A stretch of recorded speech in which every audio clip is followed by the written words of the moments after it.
Hey guys, welcome back. Today we're working on an air conditioning system. We have a newer Ford Edge. Let's see if I got the year here. I don't. I'll look it up in a minute.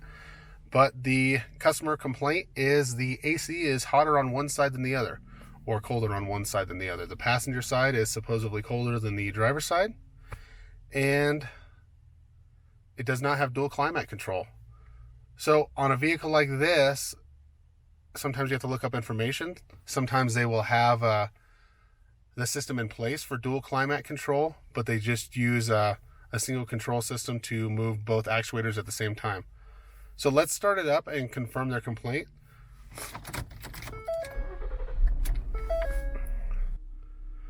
So I have the power probe, temperature probes into both center vents here, and the display is right down here. Now, I don't even have the fan on.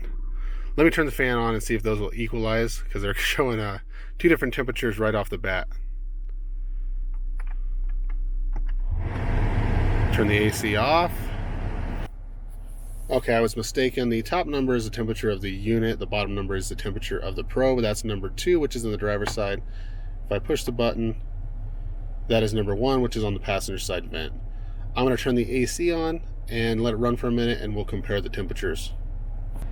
So the AC has been running for a few minutes, and ambient temperature of the probe is, or of the unit here, is 67. Temperature probe number 2, which I have on the driver's side, is 70 degrees. That's really close to what we had the first time.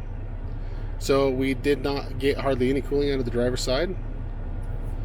Temperature probe 1 is 52. So that one, we're almost 20 degrees colder on one side than the other. But we're still not as cold as we should be. Now, I'm going to share with you guys something that's common on these new vehicles, and that is the Freon charge, because even though this has a single climate control, but it could have dual actuators, that's probably not what the cause is. We see this mostly on the new stuff. The old stuff didn't have this problem, but the new stuff, they have divided HVAC systems, even though it's only a single climate control. Just the entry part of the evaporator will get cold, and the second half won't. So you'll get difference in cooling between one side and the other. So let's jump outside, look at the pressures on the AC machine, and decide if it's low on charge or not. So I have the low side fitting connected there at the back. Luckily this little flap is rubber, so it's easy to get back there and hook up. The high side fitting is right up front here. I don't have the machine turned on, but that's okay. We're just looking at the gauges right now. This low side is way low. We're almost down to 0 psi. The high side's about 100. The cooling fans have not even kicked on because the high side isn't getting high enough. So I'm going to recover this AC system, see how much is in the vehicle, and see if that's the cause of this. Before I recover, I just wanted to show you guys what my static pressure is. It's still equalizing slightly, but the high side's about 75, the low side's about 50. My temperature inside the shop is about 65 degrees. I'm sure once those equalize, they will be around 60-ish. So I'm going to go ahead and recover now.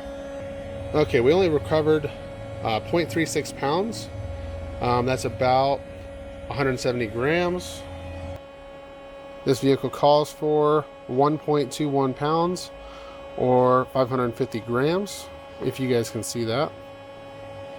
So it's way low. While the machine was recovering, I was looking around for leaks, and if we can see in there, the light's kind of blinding, but we can see residue at the bottom of the condenser. Now there is a hose fitting right over there. It could have a leaking O-ring at that fitting. I'll probably have to pull the front clip off to get to it, so we have to see what the customer wants to do. And here is with the ultraviolet light. You can see the green dye at the bottom of the condenser and on that fitting. Okay, the customer is from out of town, so they're just passing through. They don't want to fix anything right now. If they end up staying here longer, because I can't get parts today, if they end up staying here longer, then we're going to go ahead and tear it down and fix it. We may need a condenser. It looks like it's just going to be the O-ring on that discharge hose from the condenser to the evaporator. But I went ahead and charged it with the 1.2 pounds. I'm going to start it up and see how the system cools. The pressures are a little better. We're about 25 on the low side when it's running, and I think we were around 200 on the high side there. Now that it's been running for a few minutes, let's see what our temperatures are down to. Okay, so we're down to about 45 degrees on the passenger side and 41 on the driver's side. Let's switch back here to the passenger side. Oh, I guess they're both down between 41, 45. It's kind of fluctuating around as the compressor cycles on and off. So I would say that the low Freon was the complete cause of that. We identified the Freon leak at the condenser without tearing it down. I can't tell if it's the O-ring or the condenser itself. There's also a little bit of oil residue on the rubber section of that discharge hose, but that could be blowing back down the line. So if I get the chance to tear it down, I'll put another video up with the follow-up, but otherwise this is probably going to go out the door and they will have to get it fixed whenever they get home. Thanks for watching. See you next time.